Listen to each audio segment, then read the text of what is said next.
Jean-François Barry, un chroniqueur pas comme les autres.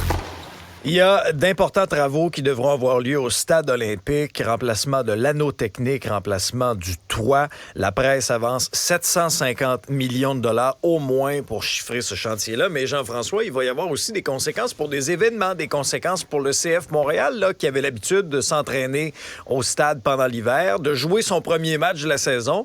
Là, il faut trouver un plan B, puis l'équipe va être longtemps sur la route aussi au début du calendrier.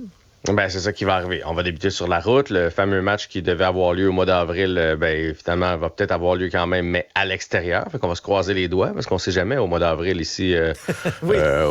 Au Québec. On va peut-être ramener le flocon sur leur gilet, finalement.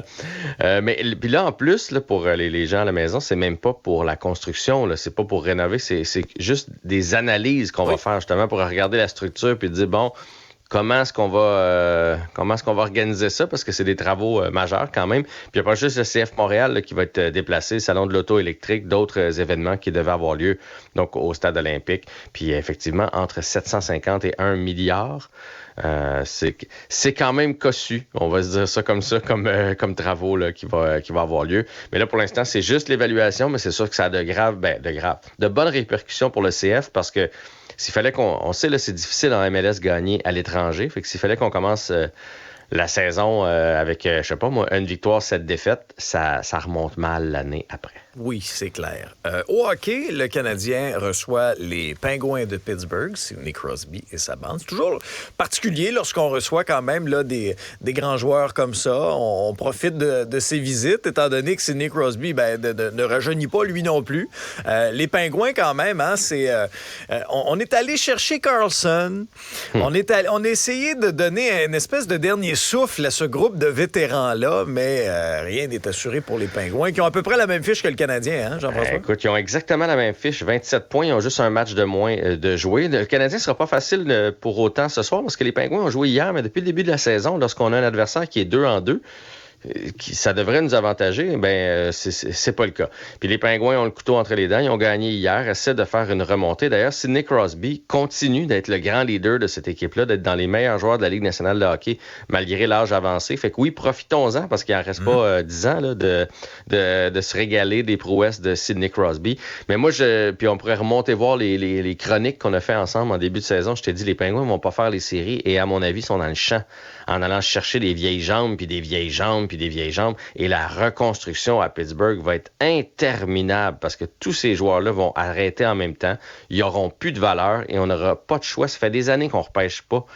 Ça ne sera pas drôle à Pittsburgh pour plusieurs années à venir là, quand ce groupe-là va avoir terminé. Mais là, on va focusser sur le match de ce soir. Les deux équipes, dans un monde idéal, Alexandre, ce serait en prolongation. Comme ça, tout le monde irait chercher un point. Ah! C'est vrai, c'est pas fou. Tu sais, un 2-1 d'un bord, là, c'est parfait. Mais je suis d'accord avec toi, parce que le fait de vouloir, par exemple, que ces joueurs-là, que ce soit un Le Temps, que ce soit un Crosby, que ce soit un Malkin, terminent leur carrière dans l'uniforme des Pingouins, mais t'es monétises pas.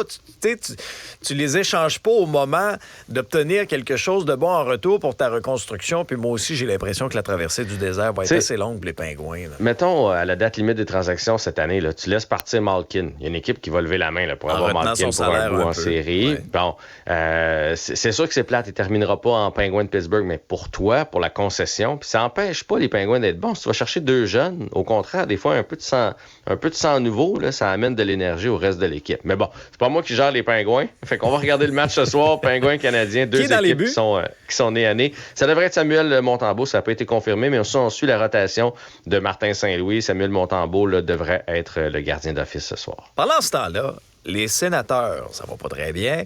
On congédie, en tout cas, ça a été la fin de Pierre Dorion il y a quelques semaines. On s'attendait peut-être à ce que l'équipe se ressaisisse. Ils sont derniers dans l'Est. Ils ont perdu encore hier, Jean-François. Perdu 4-1 hier contre les Hurricanes de la Caroline. Ils sont derniers, on va le dire de même, là, avec un A. Ça fait encore plus mal.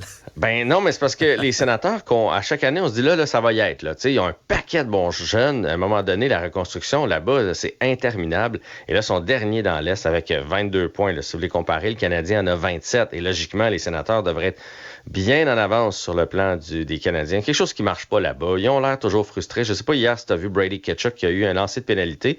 Et le gardien des Hurricanes, là, ce qu'on appelle poke-checké, là, il est sorti de son filet avec son bâton, puis il a réussi à y enlever la rondelle, et lui, il n'a pas vu venir ça, donc il est allé choir derrière le but, et il voulait se battre avec le gardien. Je veux dire, il t'a arrêté. Moi, je l'aime bien que Chuck, là, pour son côté, justement, vorace, mais à un moment donné, il faut que quelqu'un le calme en arrière du banc. Là. Fait que moi, je suis convaincu que ça prend un changement derrière le banc. Ça fait plusieurs fois qu'on en parle, là, DJ Smith qui est sur la corde raide, mais ça va pas bien du côté des Sénateurs. Puis c'est dommage parce que c'est une franchise qui est juste à côté de la nôtre, qui a des très, très beaux joueurs de hockey là-dedans. Ça serait le fun que ça fonctionne. Je le redis, Jean-François. Patrick Roy! Patrick Roy! C'est lui qu'on veut à Ottawa. Ça serait un bon coup de pub et un bon gars derrière le banc. Fou. Ça serait fou. Ouais. Tu surveillais aussi le duel entre les deux Connor McDavid, Connor Bedard. Oui, c'était la première fois qu'ils s'affrontaient. Évidemment, Connor Bedard, qui a grandi à Vancouver, là, lui, s'est régalé des prouesses de Connor McDavid toute sa jeunesse. Donc, c'est la première fois qu'ils s'affrontaient. Et le jeune s'en est pas laissé imposer quand même. Dès le début du match, il est allé d'un superbe but. Là. La dégaine de Connor Bedard, c'est sa force. Il est entre deux joueurs. Il a réussi à ramener ça puis à y aller d'un lancer top net.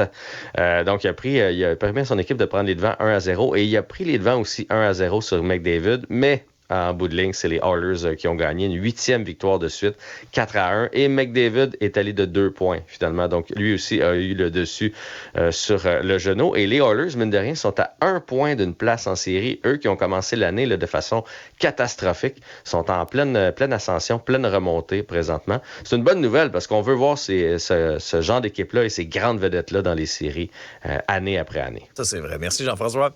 Salut.